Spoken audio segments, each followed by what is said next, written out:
Mtazamaji mpendwa, ni wakati mwingine njema. Niko na furaha katika moyo wangu kwa ajili ya kukutana pamoja na wewe kwa ajili ya neno la siku ya leo. Na niko na imani ya kwamba Mungu anakupenda, amekuhifadhi na amekupa neema kwa ajili ya kukutana pamoja nami kwa ajili ya neno la Mungu. Ninapoanza kufundisha, najua ya kwamba katika unyenyekevu na ukae na utulie kwa ajili ya muta ambayo naenda kukutana na wewe, nao utabarikiwa katika jina la Yesu. Wacha tuombe na tuendelee. Baba, katika jina la Yesu nakushukuru na kuinua kwa sababu wewe ni Mungu. Mungu mwenye nguvu, Mungu wa amani. Jina lako litukuzwe na lipewe sifa, kwa maana unastahili sifa na utukufu. Nakemea udhaifu wote ambao umefunga mtazamaji wangu, ambao umemletea shida mbalimbali, katika jina la Yesu ikapate kushindwa. Mpatie kibali kwa ajili ya kusikia neno lako na kufaulu katika maisha yake. Ni kwa Yesu mkombozi nimeomba na kuamini, amen. Mimi kwa majina naitwa Catherine Malenya wa Faith Believers Church hapa Kakamega, na niko na imani ya kwamba wewe mwanandoa, nataka niongee pamoja nawe katika maisha yako. Neno linasema ya kwamba mwanamke wa maono. Tunapata kitabu cha Luka 1 mstari ni 30 tukiendelea. Luka mstari wa kwanza 30 tukiendelea, inasema ya kwamba Mariamu alipata neema kwa Mungu, akasema, tazama mimi ni mcha kazi wa Bwana, moyo wangu wamfurahia Bwana, na roho yangu imefurahia Mungu mwokozi wangu. Unaona, Biblia inasema kwamba Mariamu alikuwa mwanamke mtulivu, na wakati alikuwa pato ako msichana, alipata neema kubwa kutoka kwa Mungu.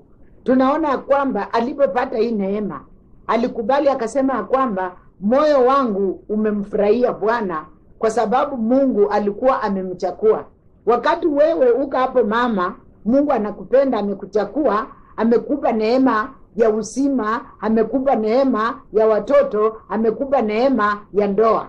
Na inafaa ushukuru Mungu kila wakati ukitembea katika unyenyekevu. Unajua, unapokaa katika unyenyekevu, Mungu naye hatakuacha. Atakushika mkono, atakuongoza katika njia zako zote, atakupatia hekima, atakupatia ujasiri katika maisha yako. Naona Mariamu alipokubali mwito wa Bwana, na Mungu akaweza kuweka kile ambacho alikuwa amemwaiti, kile ambacho kilifanya akamuita kitakatifu katika tumbo yake. Aliweza kumuinua na akambariki na akamtia nguvu na akamlinda mpaka wakati ambao alikuwa amemwaitia. Wewe mama ambao uko mahali pale, nataka ujue ya kwamba Mungu wa majeshi, Mungu wa Isaka na Mungu wa Yakobo anakutambua na anakupenda katika maisha yako. Ikiwa utakaa katika unyenyekevu, ikiwa utakaa katika hekima, ikiwa utakaa katika uvumilivu, Mungu hawezi akakuacha. Kitu ambacho kinafanya wamama wanakosa mwelekeo ni kitu kimoja.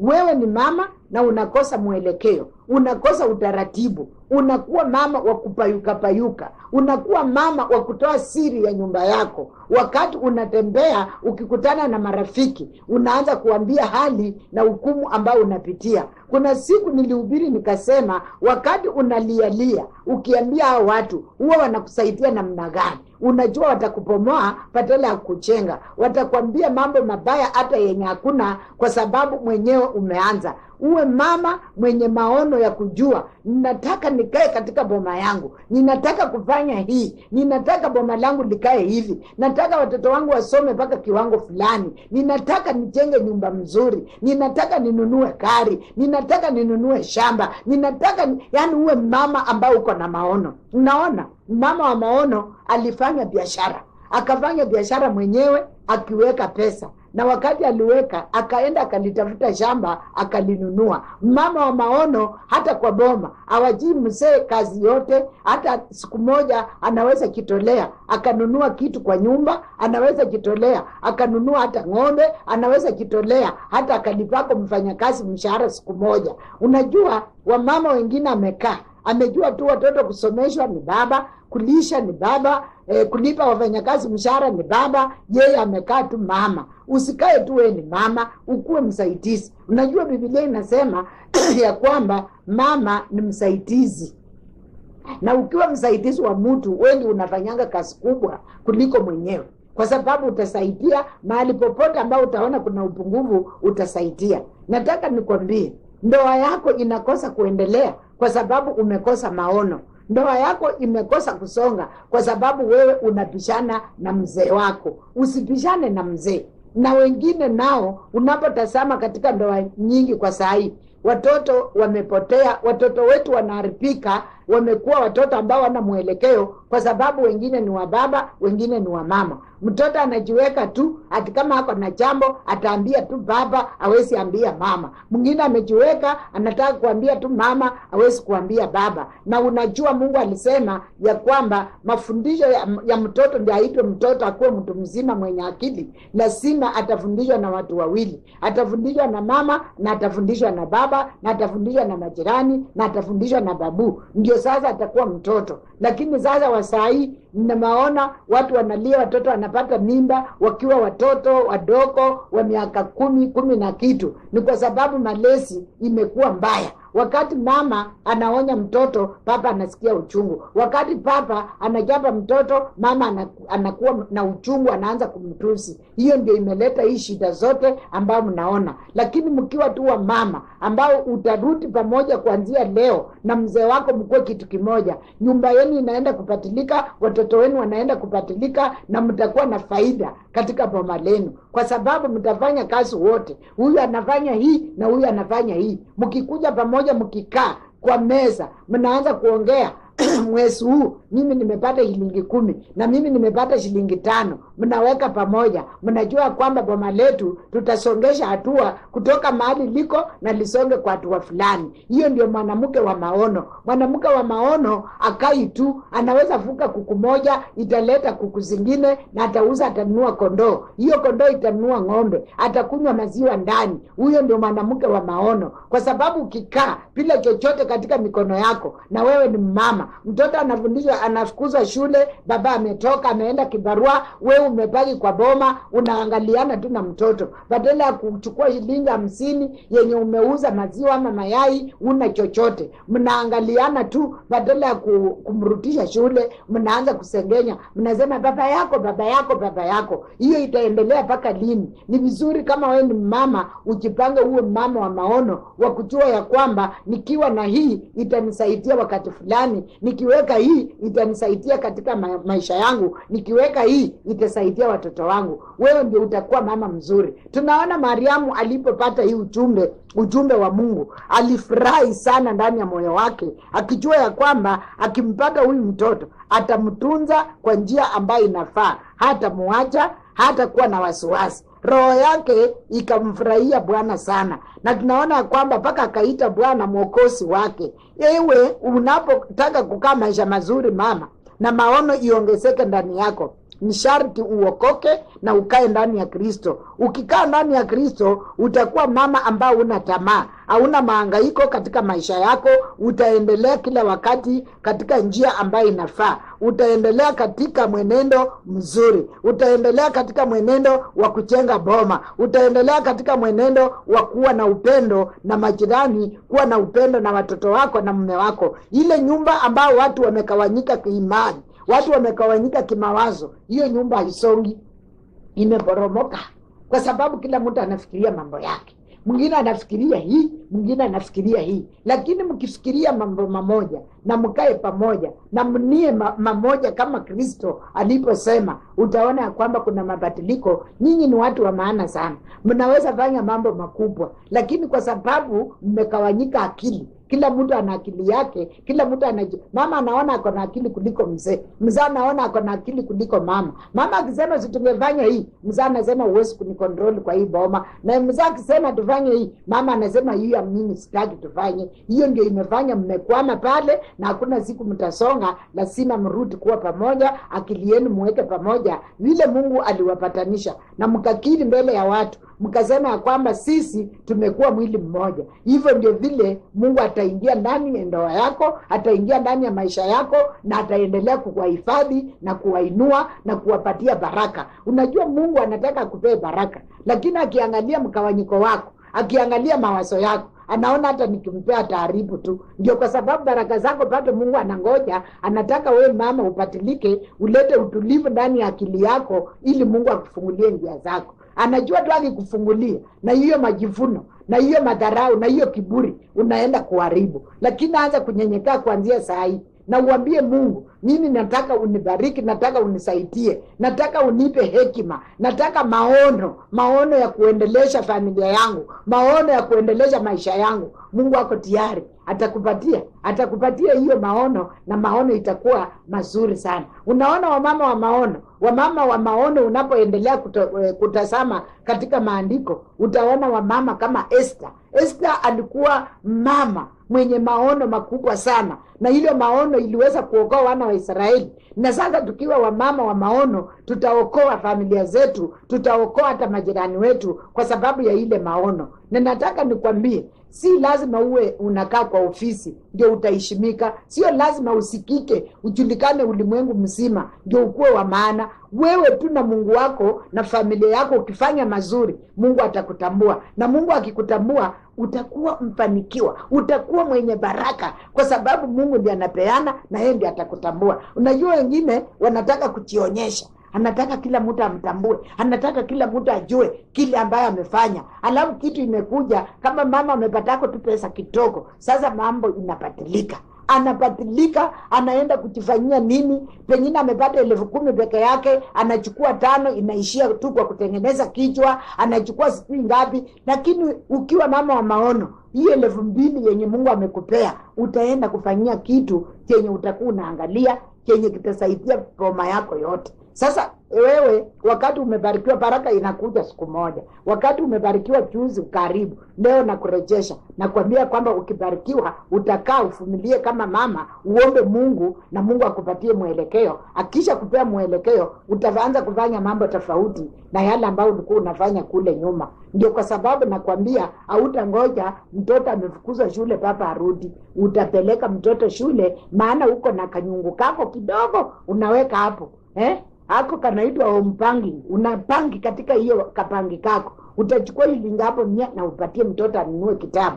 Utachukua hapo 100 na upatie mtoto ni mgonjwa apate dawa, apate uponyaji. Hiyo ndio kusaidia. Kusaidia si kuenda kwa boma ya mtu mpaka saa 4 unangoja mzaa ruti na mboka, akisha ruti ndio mpikie chakula. Hiyo sio kumsaidia. Sasa utakuwa umesaidia nini? Na ameenda kazi, kichwa imeumia akifanya kazi, anarudi tena unamwambia hatuna mafuta ya taa. Mafuta ya taa ni kazi yako mama, unaweza tafuta shilingi 50 uende ununue. Mafuta ya mboka ni kazi yako, tafuta mwenyewe. Kama huwezi kulima kupanda, tafuta mwenyewe vile utakuwa unanunua. Hiyo kununua itakuumiza akili mpaka utajifunza kulima hata kama uwezi, ili upande kidogo anaporudi na anapata chakula. Ninataka sisi wa mama na kufundisha kama mama. Najua ya kwamba wewe ni mama ambaye kidogo tu unakaa na watoto wako peke yako, kama mzaa jarudi unaanza kuambia story, vile alikupika, vile hakukupea nini, vile usiku wote amekukombanisha. Unaharibu akili ya mtoto. Akienda kwa shule, akili inafikiria tu mama yangu wako kwa shida, nitamsaidia namna gani? Baba anatesa mama, nitafanyaje? Hiyo inafanya mtoto yako hata hawezi kusoma vizuri. Akili inarudi nyuma kwa sababu mafundisho yako kwake si mazuri. Lakini mwambie tu mambo ambayo inahusu yeye. Mwambie tu, mtoto wangu kasa kusoma, mtoto yangu weka bidii. Hata ukiona mwalimu amekupea kazi, wewe fanya hiyo kazi kwa utulivu. Ukikuja kwa hii boma, fanya yako kazi ya boma. Fundisha mtoto wako ajue kufua, kama ni msichana ajue kupika. Unajua saa hii imelea tu mami.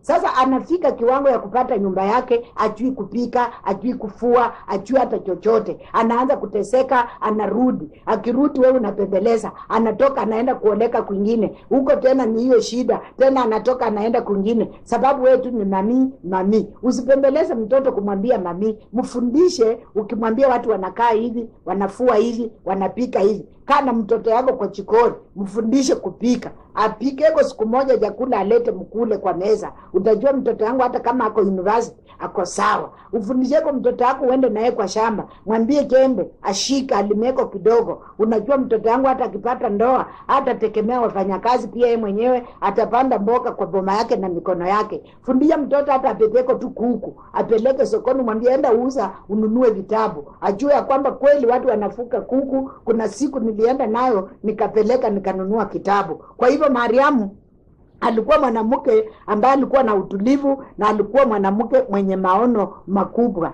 Ndio kwa sababu Mungu akamuona na akaweka Yesu Kristo ndani ya tumbo yake na akasaliwa kwa ajili ya kuokoa ulimwengu. Sasa nataka ujue ya kwamba wewe ukiwa mtulivu, ukiwa mama msaidizi kwa mume wako, kwa familia yako, Mungu ataleta maono makubwa katika maisha yako.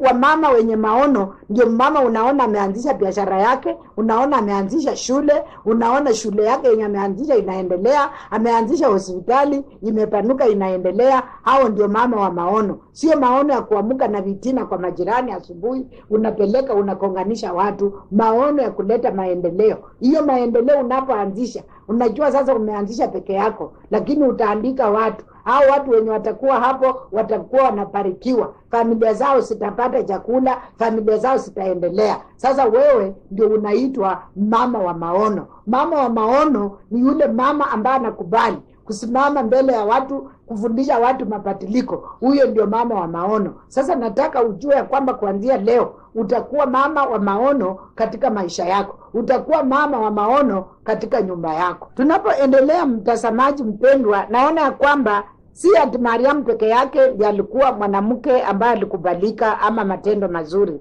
Tena tuko na Tabitha. Tunaona kwamba Tabitha alikuwa mwanamke alijaa matendo mema na ukarimu wa kipekee. Biblia inasema kwamba huyu Tabitha alikuwa mwenye matendo mema na ukarimu wa kipekee. Kwa sababu ukarimu wa kipekee inamaanisha kwamba alijaribu sana katika umama wake kufanya mambo tofauti na wamama wengine, lakini mambo mazuri, mambo ya ukarimu. Alikuwa mwanamke wa kukaribisha watu. Na ndio tunaona ya kwamba hilo neno Tabitha ukiendelea kusoma inamaanisha kwamba Dorcas. Huyo mama alikuwa na matendo ya kipekee. Wewe pia amua tu kitu gani unaweza fanya, na hiyo kitu itakuwa ya kipekee. Kama mama umefanya, itakuwa ya kipekee kwa ile familia ulioleka ndani. Itakuwa ya kipekee kama mama ambao umeokoka. Yaani ufanye kitu kizuri kabisa. Huyu alifanya matendo mazuri sana, na matendo ambayo alifanya huyu mwanamke Tabitha, tunaona ya kwamba naye aliamua tu kitu ambayo atafanya ni kushonea wale watu ambao wana manguo, wajane na mama ambao wajiwezi. Anashona tu kwa pesa yake na anapeleka na anawapatia, na hakukuwa na tai, hakukuwa na kisifu. Alifanya kwa sababu moyo wake ulipenda kufanya. Na ndio nataka hata wewe kama utakuwa na matendo yako ya kipekee, kuna kitu unaenda kuamua sahi, na hiyo kitu utaanza kufanya, na itakuwa tu ya kitu unafanya kwa sababu moyo wako umependa kufanyia mtu, ama kufanyia watoto, ama kufanyia watu, ama kufanyia mume wako, ama kufanyia watoto wako. Sasa ukifanya kitu kwa kupenda ama kwa moyo wako, unafanya vizuri sana. Lakini ukifanya kulazimishwa kwa sababu umeona fulani, kwa sababu umesikia, hautafanya hiyo mambo vizuri. Ndio sababu nataka nikwambia kwamba kama Tabitha aliamua tu naye kukuwa na moyo wa ukarimu, na matendo yake ilikuwa matendo mazuri kabisa, matendo ambayo hakuchoka. Alipoamua kufanya kazi ya kushona manguo na kupatia watu, hakuchoka. Wewe pia unaweza amua kitu kimoja tu, ya kwamba nitakuwa nafanya hii, na utachoka, kwa sababu ukiamua utapika makoti uombe, na Mungu naye atakusaidia na atakupatia utaratibu na mwelekeo. Sasa siku ya leo mimi nilikuwa nataka tuwe mfano ya hawa mama ambao wako kwa Biblia, na tutaendelea kujifundisha mpaka tufike kwa wamama ni wengi wenye walikuwa na uvumilivu na maisha yao ikakuwa mazuri sana. Unajua shida ambayo iko saa hii, unataka kupishana. Unataka ukiona kitu fulani inafanywa hivi, na wewe pia unataka kufanya. Usipishane. Kitu ambao utafanya ni kuomba na kunyenyekea na kutulia. Na wewe usitake kufanya vile fulani amefanya, uvae vile fulani amefaa, ukule vile fulani anakula. Hapana. we ridhika na maisha yako, na wakati utaridhika utakula kile umepata, utafaa ile uko nayo, na uombe Mungu ujasiri akupatie kitu ambao unaweza fanya, na hiyo kitu itakuletea ufanisi. Unajua Dorcas alipata ufanisi kubwa sana. Alipata ufanisi kubwa katika kazi ambayo alikuwa anafanya. Siku moja alipokonjeka akakufa, hii ufanisi alipata ya kufufuliwa, kwa sababu wamama walirarua manguo na wakachaa, wakapika nduru, wakasema haiwezekani, tutakuwa namna gani? Nani atatupatia nguo? Nani atatupatia vitambaa kufunga kwa kichwa? Ikabidi mpaka afufuke. Hata wewe, wakati wewe unaamini Mungu, Mungu atakusaidia na Mungu atakuinua, kwa sababu anaenda kukumbuka wewe, maisha yako na yale ambayo unafanya, na wakati unafanyia watu wengine, naye Mungu atakutetea na kukupikania na atakufanyia mambo mazuri. Wewe ambao ulikuwa umesema unataka kutoka kwa ndoa, nataka kuambia kwamba hautatoka katika jina la Yesu. Utatulia na uombe Mungu kitu cha kufanya, na ukipata cha kufanya kitakupatia mwelekeo na nguvu, na utasimama imara na utaendelea. Ninataka nikuambia kwamba wewe ambao ulikuwa umetoka umeenda kwenu, rudi kwako katika jina la Yesu, na uendelee kuomba Mungu, atakusaidia, atakupatia mwelekeo. Mnawacha watoto wengine, hata unawacha mtoto wa mwaka moja, mtoto anateseka analia, ati umeenda kutafuta kazi. Unaenda kutafuta kazi gani na Mungu amekupatia kazi ya kulea watoto? Leo huyo mtoto na Mungu atakubariki. Vumilia katika hiyo ndoa kuanzia leo. Mungu wa amani atakuonekania vile alionekania wale wa mama ambao walimtumaini. Hawakuwaipika hata dakika moja, waliendelea kufaulu, waliendelea kuwa na heshima, waliendelea kubarikiwa na wakapata nguvu. Wachana na mambo ya kuenda kutafuta madawa, wachana na mambo ya kuenda kwa wakanga, ati unaenda kutafuta madawa ya mapenzi. Mapenzi ni wewe mwenyewe kukaribia bwana yako akiingia, kumpikia chakula, kumfulia nguo. Hiyo ndio mapenzi ambayo italeta furaha katika ndoa yako. Kuna wamama wengine hata haongei, mzee akiongea anaongea kama mwenye anaongea kwa mawe. Hiyo sio njia ambayo inapendeza Mungu. Mungu anataka uongee. Mwambie nilikuwa nimekasirika kwa sababu ya hii na hii, si kufurahia. Hata akisikia awache kusikia, utakuwa umefungua roho yako. Wewe unanyamaza tu, unaanza kulia, unachukua misiko, unatoka. Unaenda wapi? Wewe utulie, hiyo ndio ndoa yako, na uambie Mungu akupatie maono ya kulinda hiyo ndoa na ujasiri wa kusimama kama mama. Ninataka nikurutishe leo katika jina la Yesu. Usiwe na hasira. Wengine wako nikia nataka kunena na kataa kuongea. Maneno ya kusikia huku na huku itakuchanganya. Sikia neno la Mungu, sikia sauti ya Mungu, na utapata utulivu na amani katika maisha yako. Wewe ambao ulikuwa na magonjwa unasema sikapeleka hospitali, ninataka uamini Mungu anaponya, na wakati atakuponya, ukipata nguvu wewe mwenyewe enda na utibiwe katika jina la Yesu, na urudi katika nyumba yako. Maana wazee Mungu alisema tuwasaidie, na Mungu kama alisema wewe ni msaidizi, kazi yako ni mingi. Utasaidia kazi mpaka utachoka, unalala umechoka, ulinde watoto, uwafulie nguo, upikie mzee chakula, upike basi, umkaribishe, ucheke na yeye, umpatie chakula, ukae hapa akule, umnawishe. Hiyo ndio kazi ambayo Mungu alikupatia, na ukiifanya kwa upande wako, jaribu kufanya vizuri. Mzee amepatiwa kazi ya kulinda mke, kumnunulia manguo, kusomesha watoto, kuleta chakula nyumbani, na wewe umepatiwa yako. Pati yako wewe cheza vizuri. Unajua kama watu wako kwa kiwanja wanacheza mpira, kila mtu anataka yeye, mimi ndio nitapeana pao, mimi ndio nitaenda kupika pao. Sasa wewe jaribu wa upande wako kama mama, cheza vizuri, fanya vizuri, fanya kazi ambayo unajua ni kazi ya upande wako. Hapo utakuwa umecheza na utapata pointi 100. Na ukipata 100, wewe utakuwa umefaulu kama mama, na utakuwa na ushindi, na Mungu hatakosa kukupatia mapato. Kila wakati atakukumbuka, atakupea, hautalala njaa, hautatembea uji, Mungu atakusaidia. Kwa hivyo nataka wamama wote ambao walikuwa wamechanganyikiwa, wamekosa kuwa na msimamo, wamekosa hata kuku peke yake yenye umenunua, hata kwa nyumba hakuna kitu chenye umenunua na pesa yako. Maana ukipata pesa inaishia tu saa hiyo kwa vitu yenye haina maana, unarudi tena kungoja. Kuwa mtu wa ujasiri, kwanza kuweka kuanzia leo kidogo kidogo, unipigie simu useme ulipofundisha nilianza kuweka, nimenunua kitu fulani. Nitafurahi wakati utapika simu ya kwamba nilichanuka kupitia kwa hiyo. Nitafurahi na nitashukuru Mungu kwa sababu atakuwa amenituma kwako. Kwa hivyo nataka wewe ambao ulikuwa unasikia tuombe pamoja na wewe kwa imani ya Mungu, na Mungu atakusaidia katika jina la Yesu. Mungu wa amani, Mungu wa rehema, na kushukuru Baba na kuabudu kwa sababu ya neno lako. Tazama huyu mtazamaji mama amesikia neno lako, uweze kumpatia nguvu na ujasiri, umpikanie vita kama mama. Alitoka kwa kabila ingine akaenda kuoleka kwa kabila ingine, watu ambao si wa ukoo wake. Najua ya kwamba wewe ni Mungu wa ajabu ambao utamlinda, utamfunika na damu yako, utampatia utulivu na mwelekeo, asije akashindwa na kurudi nyumbani, akae katika ndoa yake. Ninakemea hasira, ninakemea chuki, ninakemea vitina, ninakataa vifungo vyote katika jina la Yesu, vikapate kushindwa. Asante Mungu wa majeshi kwa sababu unaenda kumsaidia, unaenda kumpikania na kumtetea.